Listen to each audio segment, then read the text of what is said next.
ನಮಸ್ಕಾರ ವೀಕ್ಷಕರೇ, insight rush ನ್ಯೂಸ್ಗೆ ಸ್ವಾಗತ. ನಾನು ವಿನುತಾ. ಬ್ರಹ್ಮಚಾರಿಣಿ ದೇವಿಯು ನವದುರ್ಗೆಯ 9 ರೂಪಗಳಲ್ಲಿ ಎರಡನೆಯವರು. ಬ್ರಹ್ಮ ಎಂದರೆ ತಪಸ್ಸು ಮತ್ತು ಚಾರಿಣಿ ಎಂದರೆ ಆಚರಣೆ ಮಾಡುವವಳು. ಆದ್ದರಿಂದ ಬ್ರಹ್ಮಚಾರಿಣಿ ಎಂದರೆ ತಪಸ್ಸಿನ ಆಚರಣೆಯಲ್ಲಿ ತೊಡಗಿರುವವಳು ಎಂದರ್ಥ.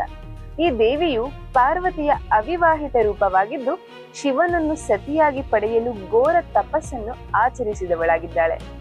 ನವರಾತ್ರಿಯ 2ನೇ ದಿನದಂದು ಈ ದೇವಿಯನ್ನು ಭಕ್ತಿಯಿಂದ ಪೂಜಿಸಲಾಗುತ್ತದೆ. ಪುರಾಣಗಳ ಪ್ರಕಾರ ಬ್ರಹ್ಮಚಾರಿಣಿಯು ಹಿಮಾಲಯನ ಮಗಳಾದ ಪಾರ್ವತಿಯ ರೂಪ.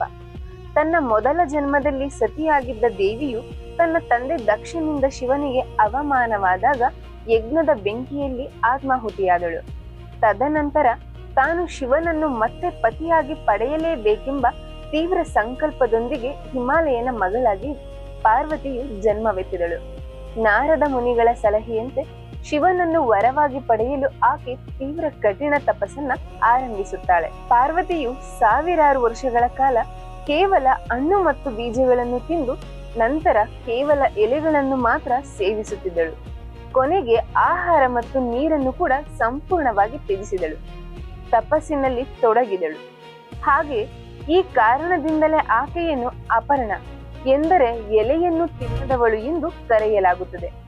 ಆಕೆಯ ತಪಸ್ಸಿನ ತೀವ್ರತೆಯಿಂದ ಪ್ರಭಾವಿತನಾದ ಶಿವನು ಸನ್ಯಾಸಿಯ ವೇಷದಲ್ಲಿ ಬಂದು ಆಕೆಯ ತಪಸ್ಸಿನ ಸಂಕಲ್ಪವನ್ನ ಪರೀಕ್ಷಿಸಿದನು. ಆದರೆ ಪಾರ್ವತಿಯ ದೃಢ ನಿಶ್ಚಯವು ಅವನನ್ನು ಮೆಚ್ಚಿಸಿತು ಮತ್ತು ಕೊನೆಗೆ ಶಿವನು ಆಕೆಯನ್ನ ತನ್ನ ಪತ್ನಿಯಾಗಿ ಸ್ವೀಕರಿಸಿದನು. ಬ್ರಹ್ಮಚಾರಿಣಿಯು ಬಿಳಿ ಸೀರೆಯನ್ನು ಧರಿಸಿ ಬಲಗೈಯಲ್ಲಿ ಜಪಮಾಲೆ ಮತ್ತು ಎಡಗೈಯಲ್ಲಿ ಕಮಂಡಲವನ್ನ ಹಿಡಿದಿರುವ ಸರಳ ರೂಪದಲ್ಲಿ ಕಾಣಿಸಿಕೊಳ್ಳುತ್ತಾಳೆ. ಆಕೆಯ ಶಾಂತ ಮತ್ತು ಗಂಭೀರ ಭಾವವು ಆಕೆಯ ತಪಸ್ಸಿನ ತೀವ್ರತೆಯನ್ನ ಪ್ರತಿಬಿಂಬಿಸುತ್ತದೆ. ಆಕೆಯ ಉಪಾಸನೆಯು ಭಕ್ತರಿಗೆ ತಾಳ್ಮೆ, ದೃಢತೆ, ಆತ್ಮವಿಶ್ವಾಸ ಮತ್ತು ಆಧ್ಯಾತ್ಮಿಕ ಜ್ಞಾನವನ್ನ ಒದಗಿಸುತ್ತದೆ.